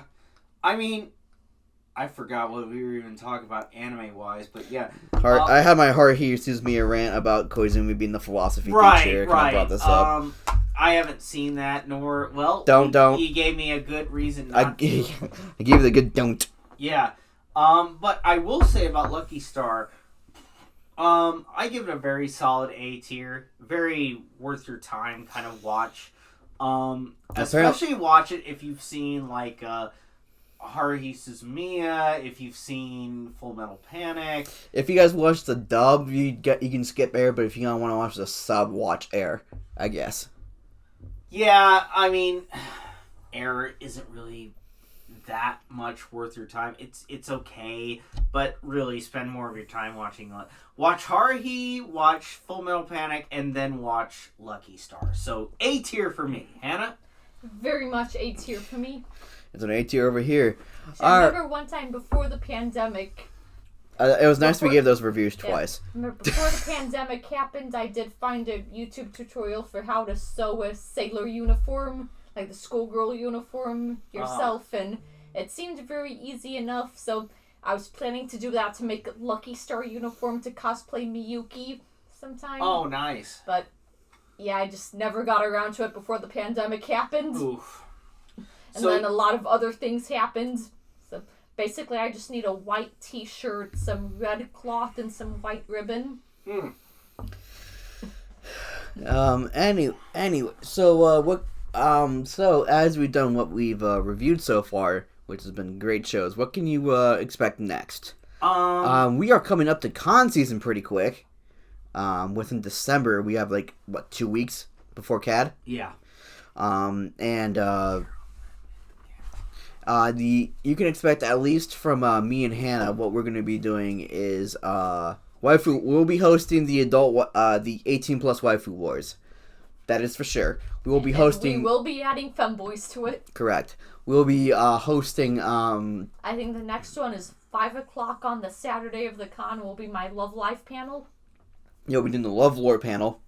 Then we'll be doing Angst and Regret, and then Lost Media. Unfortunately, Anime Music did not make the cut there. Rip. But a month later will be Zap. Which we did add Anime Music to be a top priority before the Lost Media panel. Well, they didn't give me a priority list. They just said, "Hey, we got the panel accepted in there because it's Zap and it's kind of small." I'm sure they'll accept all 5 of ours. Because Anime Zap is tiny. Yeah, they need things to fill up the schedule. Muy pequeño. But yeah. Which I am so looking forward to Anime Zap because that'll be officially 10 years I've been in the con circuit. Because Anime Zap 2014 was my very first con. And for me, next summer's Anime Zing will be 4 years. Woo. I didn't go to 2023 because I was busy. So we had other stuff going on. Correct. That's what we did. Other than that, again, please check the description for the card donation. As I have changed it 3 times. It used to be 20,000 because that's how much I thought it was, and I kind of cut it in half, and then cut it half again to 5,000 because I can do it cheap. Woo. Hopefully, I can get that. Hope I can get that one stuck piston to move. If not, I'm going to be getting a cherry picker and an engine holder. Oh, boy. Dad, I'm not ready for that. But we'll get. But if we have to cross that bridge, we'll burn it down and get to it. However, I would appreciate any input with restoring 60 and 70 plus year old vehicles. If you guys have any recommendations for me to look at, please let me know in the description below. Just to say, hey, retard, look at this. But other than that, expect us at those 2 cons. I don't know if there's any more cons over the winter that we're going to. Amki. Oh, Amki. Sunday of Amki happens on my 24th birthday, March 10th, 2024. I'll be turning 24. Oh boy. And I already told her my birthday gets is buying everything she wants on that day. Rip wallet. I'll only make you buy a max of 2 Nessos. Depending on if there's any Nessos there that I actually want. You don't have to limit it for me. It's fine. I don't want you to break your wallet for me. It's very sentimental, this episode. I care about you, okay? Didn't say. Besides, if we want to make this apartment work for both of us, we both have to be financially stable. Don't say those words to me. I just got out of like 5 financial pit holes. All right. Hey, we both have to be functional adults to make this all work. We do. Hey, good news, bad news. Good news is I got the eggnog out of your fridge. Bad news, this is only half full eggnog. Uh-oh. Oh. Did you go through all of it? I think that would be the implication, yes. The eggnog, yes. The Jim Beam, no. I mean, oh, we'll have less. Yep, definitely not. Less leftovers to store in our fridge. Yay. Yeah. Ooh. Yeah, no. This past week was Thanksgiving for us. I guess we can do an extra a little bit. We're on an hour and a half anyway. Our fridge is filled to the brim with leftovers. We had a Friendsgiving in this same room because this is the biggest shit we got. Yeah, we had a Friendsgiving on Friday. That's where we finished Lucky Star. Yes. If you guys want to know a very good pork chop recipe, entire bottle of hoisin, entire bottle of teriyaki, and a good amount of pepper. Yeah, mix them up. Marinate overnight, and then put it in your slow cooker for about 4 hours. It's better if it's a Hello Kitty slow cooker because on Amazon, there's a Hello Kitty 2-quart slow cooker for about $30. Bro, I wouldn't be able to fit a full bowl of chili into that. Yeah, I was just looking for home appliances on Amazon. I was looking for a rice cooker at first, and I stumbled across that Hello Kitty slow cooker, and I turned my phone over to Steven like, haha, should I get this? And said, if you want to. Okay, bet. And that's how we have a Hello Kitty slow cooker. Yeah. It turned into like 3 of our favorite recipes. The one being slow cooked barbecue chicken. That was good. I had a bit of that. 2 quarts is perfect if you just live with 2 people in your apartment. So we're just talking about chicken recipes at this point. Well, are you doing anything for Cad and Zap? Yeah. I will be hosting a Bad Web Comics panel. I'll be what's that other fucking 18 plus panel? Technical difficulties, folks. I'll be hosting a panel, like a conspiracy theories panel called The Weird Side of Reality. We're doing a panel about anime themed military themed anime. Some wrestling shit. You knew the wrestling stuff was gonna. Saturday night is gonna be fucking. Here's all the stuff that's. And I found there's a thing that has you. It labels it by who the panelist is. Yeah. So here's all your stuff. No, thanks. Yeah, the Gamer Fuel Generation. That's our first panel. It's about like pop culture from like the 2000s, early 2010s. I mentioned the wrestling. So Out of Pocket Wrestling. This is kind of my new favorite panel. Saturday at 5:00 at CAD. Come by if you want to watch some ridiculousness. I think that's happening the exact same time as my Love Live lore panel. Yes, that's right. We'll be competing for ratings. Yeah. Bad Web Comics. I mean, look, we had to call it Bad Web Comics. You know what the fuck it is. You want to come see your boy with his new Sonichu medallion, you gotta come. So, we'll all see you there. And that's basically, like, we've only got 5 panels. I've only got 5 panels. But me and Steven have got 4. Yeah. It's cool. Anna Music didn't make the cut. Oh, well, I like Anna Music a lot. I mean, so do I. I mean, Anna Music was the basis for your voice acting panel, wasn't it? Yes, it was, and it saved my ass. I can't believe my Lost Media panel made the cut, but Anna Music didn't. That's because I placed it 4th in our list of things we actually want to do. Oh. I like you, Anna Music. I do too. That would have saved me having to update my Lost Media panel. Actually, no. You know what? No, I don't like that panel. Because it introduced me to that emo guy. Oh. Look, I couldn't prevent him from coming. I know you. Yeah, I'm just more disturbed that guy sat next to me and then turned to me when he said, "I don't have a little sister, so it's okay." Yeah, Bruh, he tried to justify that to me specifically. Steven, sneak 100. But that's not what I'm concerned about. Hey, and then you, Steven, Hannah, and Heather riding home be like, dancing in the moonlight! Everyone celebrating how good a panel, and then I'm just there like, wait, there's a fucking fandom for this shit? The day you found out about SysCon. Oh, God. I knew about Cisco. I just didn't realize people would be so out and proud about it. That's welcome to fucking Weeb Hell. How can we help you?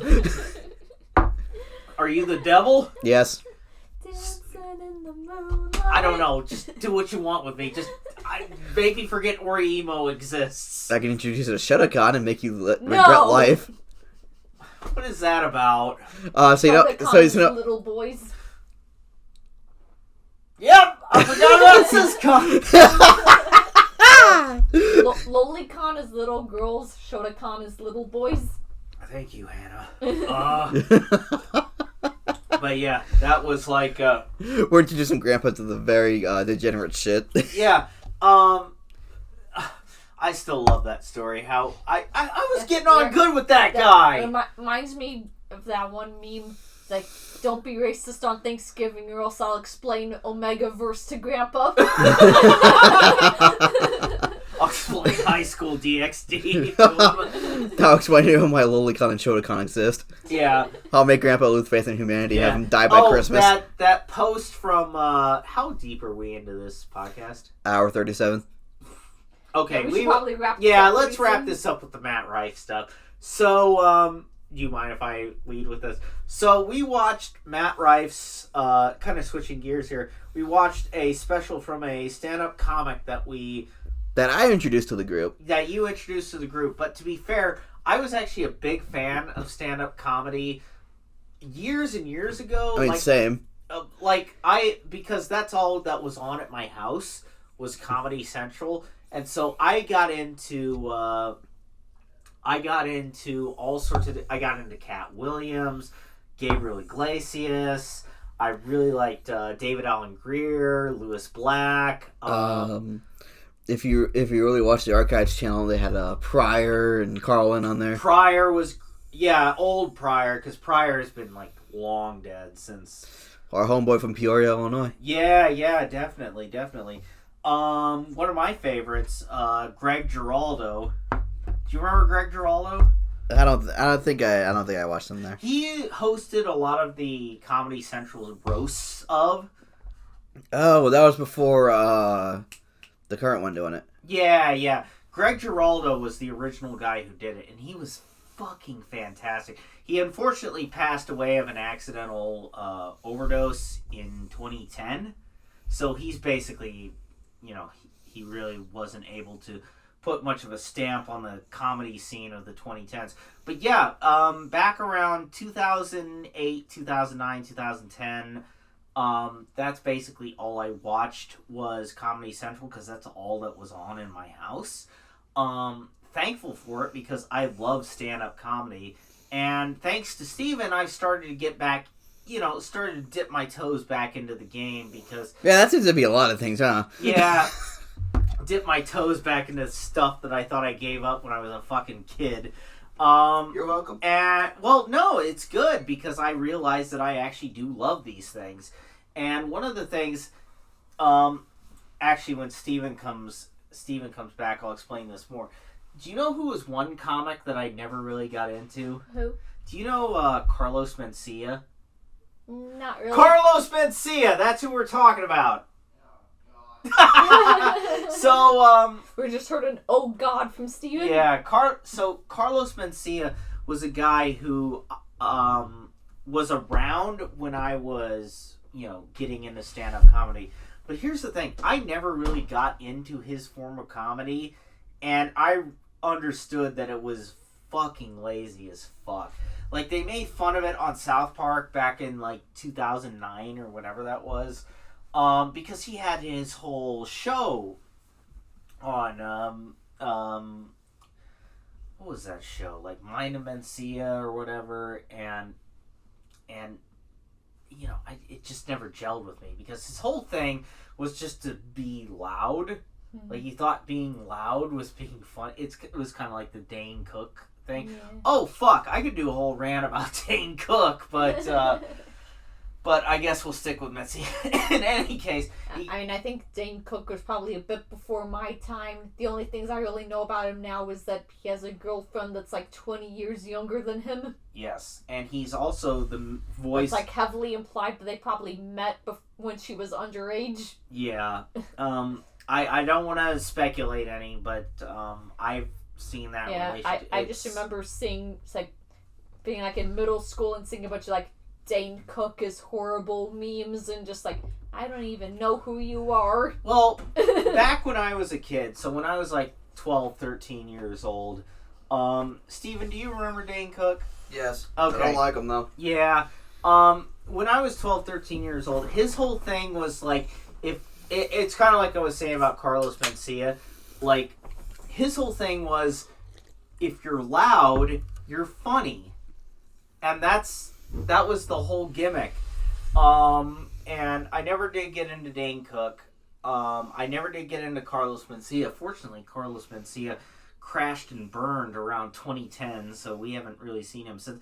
But yeah, that, watching Comedy Central is honestly a good childhood memory for me, because it's that was all that was on in my house. But I got into a lot of different stand-up comedy. Like I was saying, Louis Black, Dave Chappelle, David Alan Grier, and then kind of Greg Giraldo. I liked Nick DiPaolo before he went before he got to Crowder's Network. Yeah. And I know I'm a huge fan of Mitch Hedberg. Sad that he died when I was 5 years old. Oh yeah, he was a little bit before I started watching. The only stand-up comedy I've ever really seen live is I saw one of Jeff Dunham's live specials. I saw Jeff Dunham live when I was in 5th grade.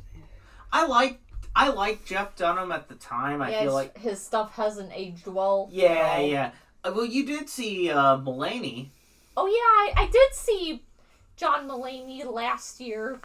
And Mulaney, when he was doing his Baby J special. Yeah, Mulaney is a fucking killer. That dude is fucking great. Post-rehab John Mulaney. Yeah, yeah. Here's the thing about John Mulaney. His, clean stuff is great. Yeah, which means his dirty shit is fucking... Yeah, I loved him back when he was a clean comic, and then the whole scandal and the rehab stuff happened, and so I was kind of mixed on, if I knew this was happening, I don't know if I would have gone, but my pal Wyatt already bought tickets for me and one of our other pals to go, and I might as well go if he already bought tickets, and it was still really good. Mulaney is a fucking killer on stage. He really is, and he's got such great comic sensibilities. But the person that we want to talk about today is Matt Rife, who's probably the hottest thing in comedy right now. All the scandals you've heard online about his new special, that was all just in the first 5 minutes of the special, just to get all of the crazy people in his fan base out of his fan base. All the people who were trying to fucking sexually assault Matt Rife. Yeah, because I did a little bit of research on young girls go to his meet and greets and ask to grab his dick. Young women. No one under 18 as far as we know. Yeah, yeah. But yeah. he did this. The things that I did a little bit of research before we watched the special, even because I didn't know where it was. I thought that was like a mid joke that people watched, but apparently that was within the first 5 minutes. It was a segment about Baltimore. Yeah, and which you knew it was gonna be raunchy when it was talking about Baltimore. Yeah. So you launched that domestic violence joke in like the first 5 minutes. I'm like, okay, that was actually a really good joke, and not even the worst one in the entire set. Then even he plays it off a bit, just like, okay, just testing the waters. Here's the thing. I want to point this out as someone who watched Comedy Central like religiously back 15. Like, that joke would not have been out of place would like have 10 been years ago. nothing. Would have been not. It would have been in the middle of someone's set. Would have been past. It would have gotten laughs. It would have been like over and done with though. Like, yeah. The fact it's being focused on now, I feel like. But the way Rife handles it makes me shows me that he's like fit to be a comedian in this age. Is to just like, he's like made of Teflon basically. It's the rest of the special besides that is just... Oh, it's just hilarious. And the dude's a fucking killer on stage. He really is. Yeah, so about Matt Rife, I found this dude through, I used to watch the show called Wild 'N Out. It's a Nick Cannon show on BET, because that was actually one of the channels I used to have instead of Comedy Central, because that's what happened to my satellite stuff back like a few years ago, and he was on there. And then I forgot about him for a few years, and then found his TikTok. I was like, "Oh, hey, I recognize that guy." And then, been a fan ever since. So you watched him around what, like 2019, 2020? Yeah, about then. Yeah. Yep, about Okay. then. But I was still had to live with my parents before I moved into an apartment. Not this one, but a couple of the student ones. But his stuff is really, really good. Oh yeah, and he's fucking hilarious. Yeah, his improv is fantastic too. So. Oh yeah, he's fucking funny off the cuff. Yeah. He's fucking funny off the cuff. That's why I kind of love the ending where he's like, kind of like ripping on people about telling them that he's only good for crowd work, and then he got his own Netflix special. Yeah, where he did no crowd work except for like the post-credit scene, and even then it wasn't like too expensive. How much you want to bet that was like the warm up, the crowd workers the warm up, or I could see it, but like. Though it is funny when I went to look the guy up and I saw his personal life section on Wikipedia where it said he had one relationship listed and it was with a woman like 10 years older than him. Like, oh, we got a MILF hunter over here. I wonder if that was the one that he talked about in his special. Other than the fat chick. Oh, that was great. Yeah. Dude, that was fantastic. I mean, so here's our take. Here's Off the Balcony's take on the Matt Rife controversy. You would not have survived on Comedy Central back in 2009. You would not have survived the Call of Duty lobby sessions back in 2006. Yeah. Would not have survived Internet 2007. Yeah, I mean the joke that he made would have just been glossed over. I can tell you guys a worse place. From 2005 to 2010 was a site called Medicare. Oh yeah. Yeah. Oh, that place was great. Fucking Newgrounds. Yeah, it was basically Newgrounds, but making E-Bombs World. E-Bombs World. Medicare. Something awful. Yeah, Something Awful was fun too. Oh, Rodden. Yeah, yep. Encyclopedia Dramatica. Oh yeah. I was saying Chris Chan got discovered. Yeah, I would say. We're all early internet people. Probably me, way too young for that. But and me. Ended up on there regardless. Oh, I'm a fucking veteran. Like Funny Junk when it had that white and yellow background with all the fucking like gore and porn images on it. Oh god. E-fucked. What's that? E-fucked. Oh yeah. Oh, I remember that. Let's say people don't know about Medicare since it kind of rings up with those. Medicare was a site where they would just make fun of everything on the internet, and then some of the users would post some things to forums. It was really more of like a forum website. But the place I paid attention to the most was the DeviantArt moderation crew, or whatever it was called back in the day. I'm too drunk to remember what it was. Where people like Jim81 Jim, H-Bomber Guy, and a bunch of other guys would just like make fun of a whole bunch of DeviantArt posts. Wait, hold up. H Bomber guy? Yes. The- as the- much as The he same guy. as much as he hides it, he was part of Medicare in the Demon Art Quality Control. I remembered it. You're fucking shit. I am he not- would make fun of those fucking... Yes, he would. As much as he hides it. Dude, I had no fucking idea. I thought he was like some fucking Democrat Yeah, no, shill or something. he rebranded himself as some type of bread tuber, but he was part of Medicare. Same name, same guy. You're fucking shit. Oh my god. Oh, dude. What a fucking fake! Yeah. This is the best fucking news I've heard all day. Oh, wait. It's like finding out the Young Turks is named after, The terrorist group that has a well, the nationalist group from like the 1910s. and has a Armenian person among their ranks. It's like, fuck. Y'all ain't shit. Hassan, you suck dick. Oh, here, before we wrap this up, I probably should talk about what we might be reviewing for anime in our future. Yes, Correct. Good idea. Yes. I want to. Can I? My Black Friday Sentai Can- Filmworks sale is going to be arriving tomorrow. Can I tie a bow on the Matt Rife thing real quick? Yes, we need to. Matt Rife is innocent. Matt Rife is a treasure. Anyone who says differently, go fuck yourself. And also, H Bomber guy, you're a fucking fake, and we all know it. So my Sentai Filmworks Black Friday sale stuff should be arriving tomorrow. And first of all, I got Review Starlight the movie on Blu-ray, which we've already seen, but might as well get it on Blu-ray to show your girlfriends, because I feel like Heather would really love Review Starlight, but she wasn't in town the night we watched the anime, so she didn't watch the movie with us. Right. But I feel like we need to have another night where we show that to her again. Well, she also missed the Satellite Girl movie, so it was Yeah, but a little bit of a. she isn't missing much with that. I think it's better. It's like when we watched the Review Starlight movie. It's like, Does it really need 2 hours? Yes, oh it yeah, does. oh fuck, Yeah. yes it do, yes it do. I kind of do want Heather to watch Review Starlight, because I'm pretty sure she'll like it, and I'll have Oh, I'm somebody to sure- cosplay it with. I'm sure she I would. want to cosplay Juna someday, but I Do you want her to be Nana? maybe Mm. somebody. She needs to cosplay somebody from it, so Do I you can want to have be the somebody Umi to be- character? Who? The Umi character. Maya. I mean, Juno's the one with glasses that's Oh, voiced okay. by Leah from Saint Snow. Okay, I got you. The one that has the bow and arrow. Yeah. So I like her because she's like my literally me of that. Okay. So At one point, they show her room and she has a cryptid book. nice. Oh, nice. God. So And she has glasses, which I can just go on Zenny, get a pair of glasses that look like hers. or you could just wear them. Yeah, but she has more rectangular glasses. Who knows? Who would really notice the difference?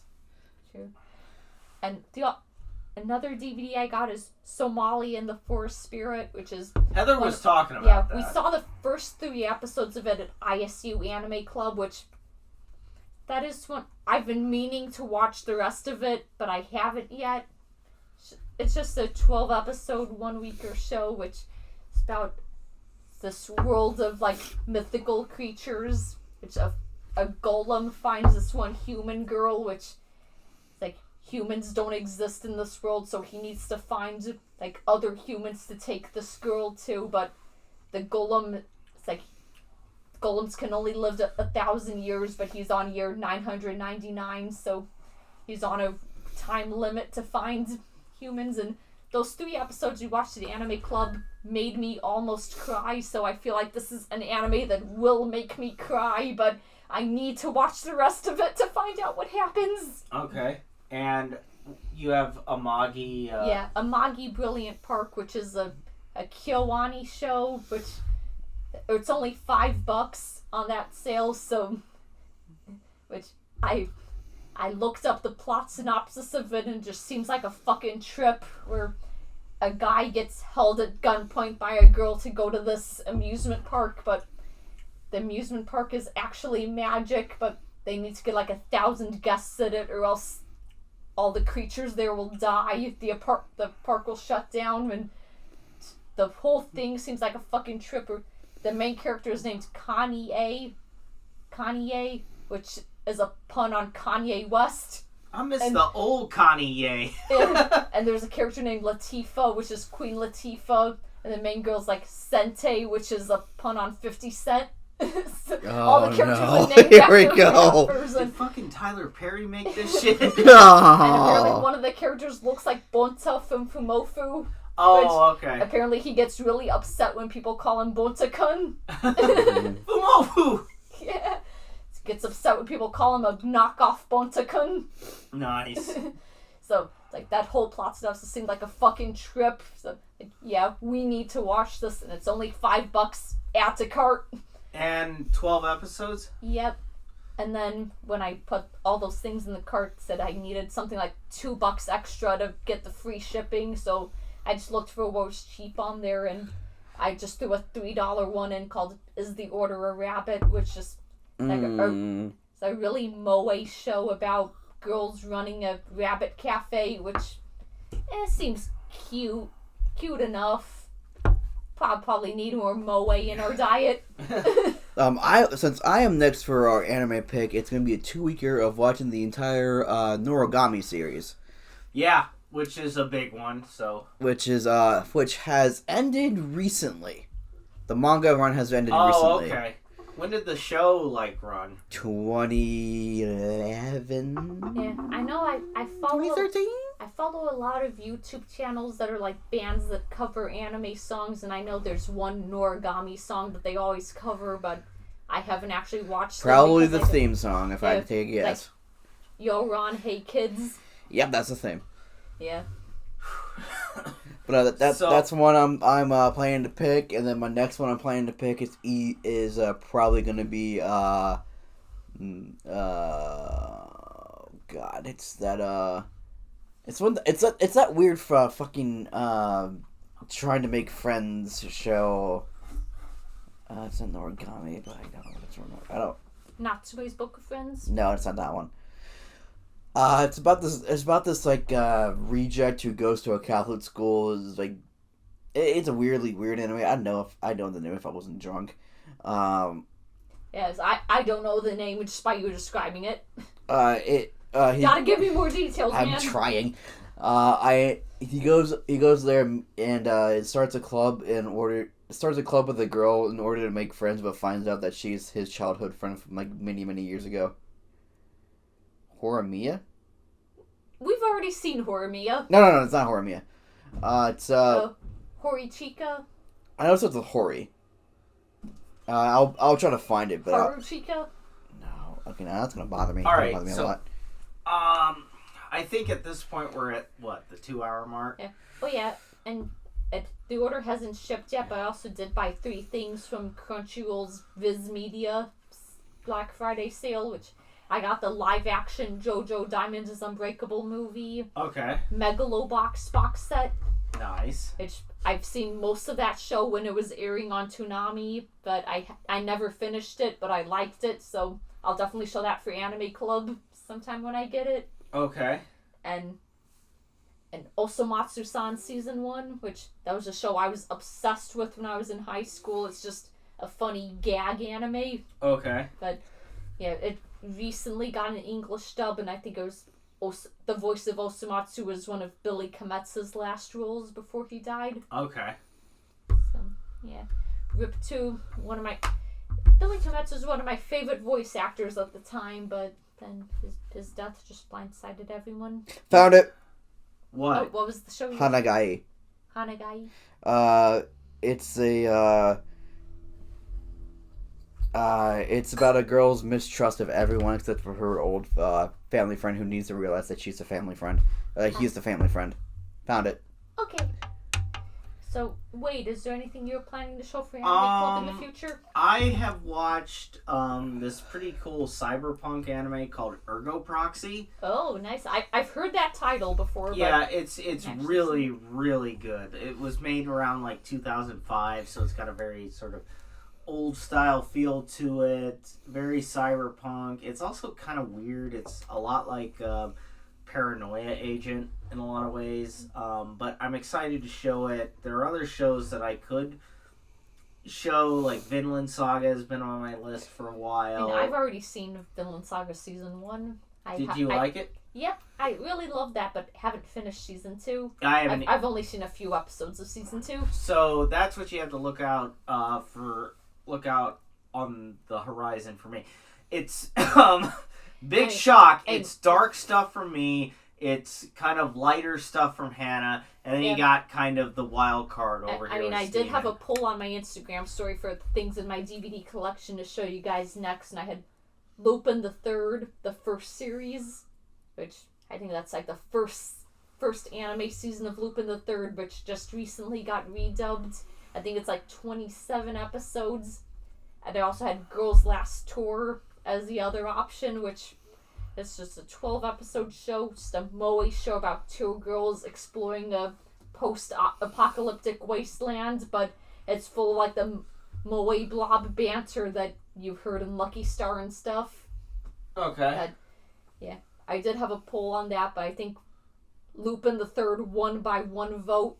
So nice. You'll be getting another 2-weeker from me. Nice. So, Steven, where are we at on time? Just across 2 hours. Okay. Yeah, we should wrap this up. Yeah, we're gonna call it here. Folks, thank you so much for listening in. We had a lot more to talk about than I even thought that we would have, but we had a great time speaking with y'all. We love talking about the anime we've seen, the stand-up comedy we've seen, and you can definitely expect to hear more from us in the future. I've had a wonderful time with you all tonight. I've had a wonderful time with my co-hosts over here, and just looking forward to filming the next episode. Sooner the better. Yeah, definitely had a great time here. Yeah, it was really fun to finally do this again after, like, what, 2 months? More like a month and a half. It feels like 2. Yeah, well, it was almost Yeah, it feels like it's been a long time since we updated the channel. Yeah, definitely. But, so thank you all, and hope you'll be listening in for this episode and whenever we decide to do the next one. So, thanks a lot, y'all. Bye. Stay frosty, everyone. Bye. Take care.